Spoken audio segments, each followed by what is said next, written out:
इंसान के पास जो होता है उसे उसकी कद्र नहीं होती है। इस मन को हमेशा दूर के ढोली सुहावने लगते हैं। ऐसा ही समीर है जो गांव की शांति और ताज़ा हवा को छोड़कर शहर की भीड़ में जाकर बसना चाहता है। मिट्टी की खुशबू को छोड़कर शहर का धुआं खाना चाहता है। जिम्मेदारी और मजबूरी इंसान से सब कुछ करवाती है, लेकिन समीर को ऐसी कोई मजबूरी नहीं थी। घर छोड़ते वक्त पिताजी ने बहुत समझाया, हमारे पास यहाँ गांव में इतना है कि हम अच्छे से खा सकते हैं। भगवान की दया से इतना हो जाता है। फिर तू हमारा इकलौता लड़का है, हम चाहते हैं कि तू हमारे साथ ही रहे। लेकिन समीर मानने को तैयार नहीं था। पिताजी से कहा कि आपने पूरी जिंदगी गांव में गुजार दी, मैं नहीं चाहता यहाँ रहना। पिता ने कहा कि हमने जो भी कमाया है तेरे लिए ही तो है, और फिर यहाँ की जमीन, घर और पशुओं को छोड़कर तू वहाँ जाकर छोटी सी नौकरी करना चाहता है। एक बार जो फितूर सर पर सवार हो जाता है वो इतना आसानी से कहाँ उतरता है। जवान बच्चे ये भूल जाते हैं कि माता पिता जो बात कर रहे हैं वो सिर्फ बात नहीं है, उनका अनुभव भी है। समीर नहीं माना, कहा कि अब पहले जैसा जमाना नहीं रहा है, आप लोग इतना क्यों सोच रहे हो, मोबाइल है और वीडियो कॉल भी है, रोज मैं आपको दूर बैठा भी दिखाई दूंगा। समीर नहीं माना और शहर जाकर एक छोटी सी प्राइवेट नौकरी करने लगा। 8 से 10 घंटे की नौकरी के उसे कुल 15,000 मिलते थे। माता पिता को कहा कि वो नौकरी करने लगा है। पिताजी ने फिर समझाया, बेटा हमें तेरी याद आती है, घर आ जा।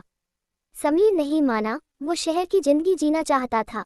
समीर की माँ भी परेशान थी, लेकिन उसके पिता ने उन्हें समझाया कि कर लेने दो उसे अपने मन की, कुछ दिन में वापस आ जाएगा, आखिर कब तक वो हमारे अनुभव से चलेगा, उसे भी अपना अनुभव तैयार करने दो। घर में जहाँ अपनी मर्जी से काम किया करता था वही यहाँ उसे किसी का भी सुनना पड़ता था। 2 महीने उसने कोशिश की, लेकिन फिर समीर को अब काम का कुछ ज्यादा लोड रहने लगा। प्राइवेट नौकरी में समय का कोई ठिकाना नहीं रहता था। घर पर बात करना धीरे धीरे कम होने लगा।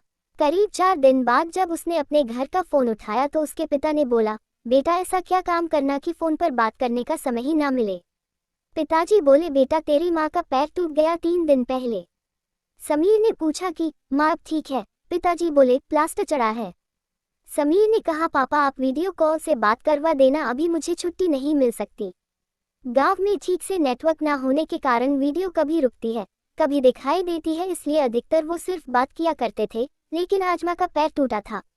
माँ ने फोन पर बेटे से बात कर ली, बोली मैं ठीक हूँ, और हर माँ की तरह तू कुछ खाता नहीं है, देख कैसा मुंह निकल गया है तेरा, मैं कुछ दिन आ जाऊँ तेरे पास। समीर अपने दोस्तों के साथ एक छोटे से कमरे में रहता था। किराया ज्यादा और जगह कम, इसलिए माँ को हमेशा मना करता था।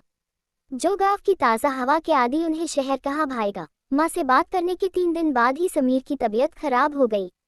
काम पर भी नहीं गया, वही कमरे में आराम कर रहा था। कई बार घर से फोन आने पर उसने उठाया, तब उसकी आवाज से ही माँ समझ गई। बेटा बीमार है क्या? बोला, हाँ माँ थोड़ा बुखार है। माँ ने फिर कहा, बेटा घर आजा, थोड़े दिन आराम करके वापस चले जाना। समीर ने फिर आनाकानी की। अगले दिन समीर अपने कमरे में सोया था, तब दरवाजे के खटखटाने की आवाज होने पर दरवाजा खोलता है। दरवाजे पर उसके मम्मी और पापा थे। समीर की माँ का प्लास्टर अभी भी था, सहारे के साथ चल रही थी। समीर को विश्वास नहीं हुआ कि ऐसी हालत और दर्द में उसकी माँ यहाँ आ जाएगी। माँ तुम ऐसी यहाँ क्यों आई, वीडियो कॉल पर बात कर लेते। बेटे की बात खत्म होने के पहले, रे आग लगे तेरे फोन उसमें अच्छा नहीं दिखाई देता, देख कितना दुबला हो गया, और उसने मैं तुझे छू भी तो नहीं सकती। समीर ने अपनी आंखों के आंसुओं को बड़ी मुश्किल से रोको, क्योंकि उसे पता था कि उसके एक आंसू निकलने पर उसकी माँ के ना जाने कितने निकलेंगे। माँ बोली, बेटा तू नहीं आ सकता होगा, हम तो आ सकते हैं, हमें किसी से पूछना नहीं होता। माँ बाप का दिल तू तब समझ पाएगा जब तेरी कोई औलाद होगी।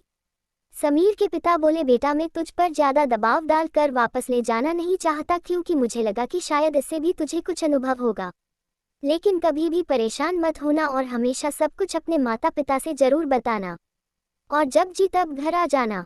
आखिर में समीर ने इन सब से भी सीखा कि वो कितना खुशकिस्मत में कि उसके पास ऐसे माता पिता है, साथ ही मजबूरी नहीं है काम करते रहने की। वो जब चाहे वापस घर जा सकता है। अब वो अपनी माता पिता से ज्यादा प्यार करने लगा।